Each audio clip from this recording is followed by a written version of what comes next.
Mr. President, Dr. Biden, Madam Vice President, Mr. Emhoff, Americans, and the world. When day comes, we ask ourselves, where can we find light in this never-ending shade? The loss we carry, a sea we must wade. We've braved the belly of the beast. We've learned that quiet isn't always peace, and the norms and notions of what just isn't always just is. And yet the dawn is hours before we knew it. Somehow we do it. Somehow we've weathered and witnessed a nation that isn't broken, but simply unfinished. We, the successors of a country and a time where a skinny black girl descended from slaves and raised by a single mother can dream of becoming president, only to find herself reciting for one. And yes, we are far from polished, far from pristine, but that doesn't mean we are striving to form a union that is perfect. We are striving to forge our union with purpose, to compose a country committed to all cultures, colors, characters, and conditions of man.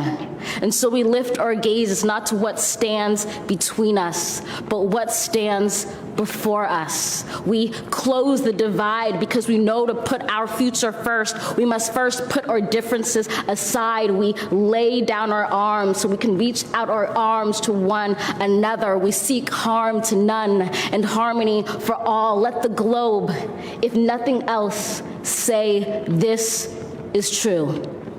That even as we grieved, we grew. That even as we hurt, we hoped. That even as we tired, we tried. That we'll forever be tied together, victorious, not because we will never again know defeat, but because we will never again sow division. Scripture tells us to envision that everyone shall sit under their own vine and fig tree, and no one shall make them afraid. If we're to live up to our own time, then victory won't lie in the blade, but in all the bridges we've made. That is the promised glade, the hill we climb, if only we dare it, because being American is more than a pride we inherit. It's the past we step into and how we repair it. We've seen a force that would shatter our nation rather than share it, would destroy our country if it meant delaying democracy. And this effort very nearly succeeded. But while democracy can be periodically delayed, it can never be permanently defeated.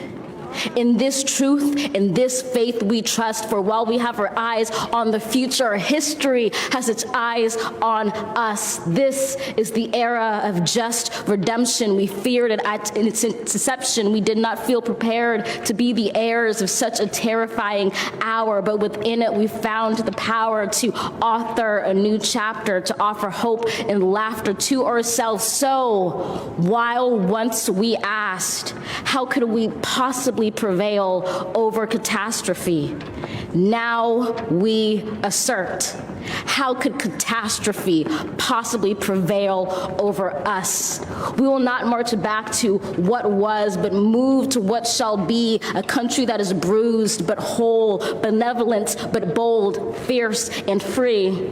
We will not be turned around or interrupted by intimidation, because we know our inaction and inertia will be the inheritance of the next generation. Our blunders become their burdens, but one thing is certain: if we merge mercy with might and might with right, then love becomes our legacy and change our children's birthright.